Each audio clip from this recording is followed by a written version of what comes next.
2 Kings chapter 19. And it came to pass, when King Hezekiah heard it, that he rent his clothes and covered himself with sackcloth, and went into the house of the Lord. And he sent Eliakim, which was over the household, and Shebna the scribe, and the elders of the priests, covered with sackcloth, to Isaiah the prophet, the son of Amos.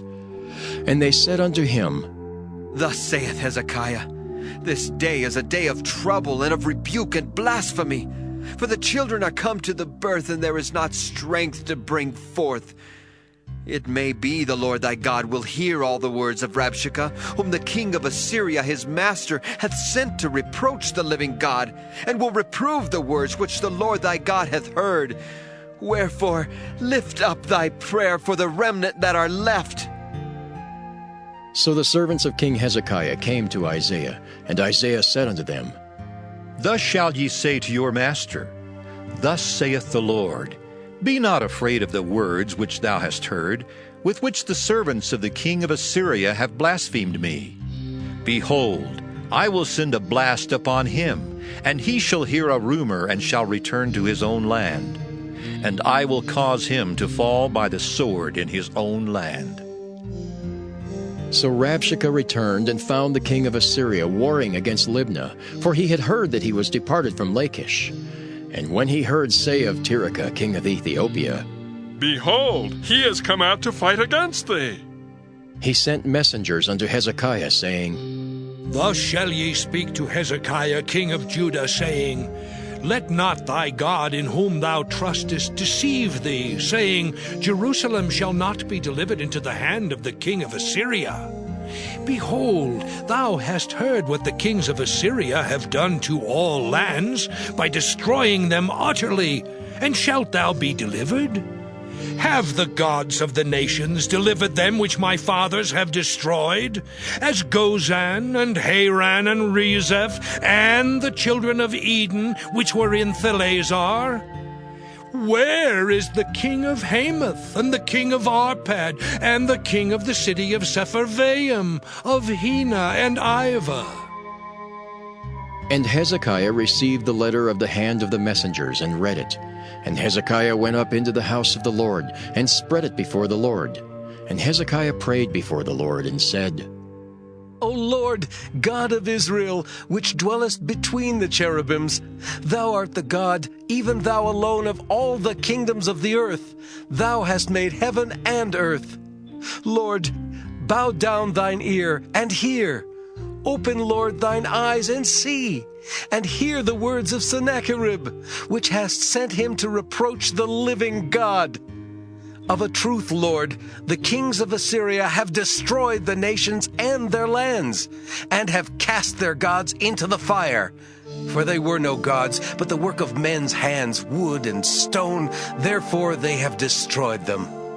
Now therefore, O Lord our God, I beseech thee, save thou us out of his hand, that all the kingdoms of the earth may know that thou art the Lord God, even thou only. Then Isaiah the son of Amos sent to Hezekiah, saying, Thus saith the Lord God of Israel, That which thou hast prayed to me against Sennacherib king of Assyria, I have heard. This is the word that the Lord hath spoken concerning him. The virgin, the daughter of Zion, hath despised thee, and laughed thee to scorn. The daughter of Jerusalem hath shaken her head at thee. Whom hast thou reproached and blasphemed? And against whom hast thou exalted thy voice, and lifted up thine eyes on high? Even against the Holy One of Israel.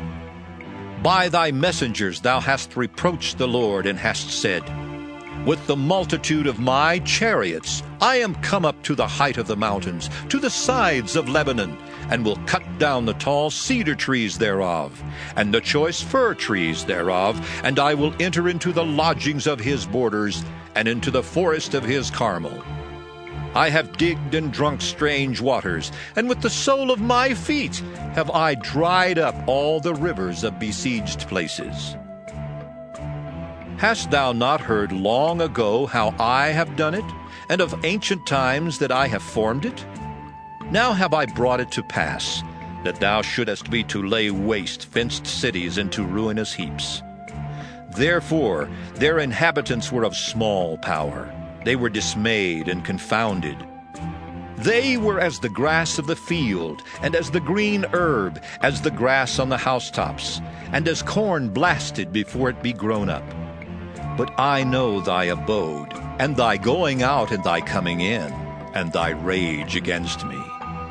Because thy rage against me and thy tumult is come up into mine ears, therefore I will put my hook in thy nose, and my bridle in thy lips, and I will turn thee back by the way by which thou camest.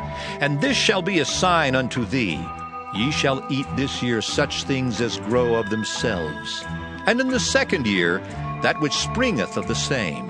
And in the third year sow ye and reap and plant vineyards and eat the fruits thereof. And the remnant that is escaped of the house of Judah shall yet again take root downward and bear fruit upward. For out of Jerusalem shall go forth a remnant, and they that escape out of Mount Zion. The zeal of the Lord of hosts shall do this.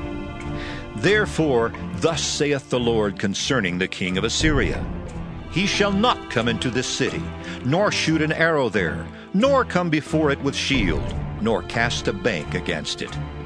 By the way that he came, by the same shall he return, and shall not come into this city, saith the Lord.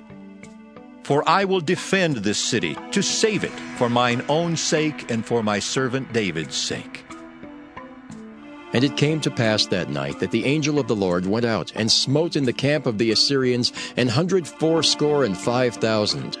And when they arose early in the morning, behold, they were all dead corpses. So Sennacherib king of Assyria departed, and went and returned and dwelt at Nineveh. And it came to pass, as he was worshipping in the house of Nisroch his god, that Adramelech and Sharezer his sons smote him with the sword, and they escaped into the land of Armenia. And Esarhaddon his son reigned in his stead.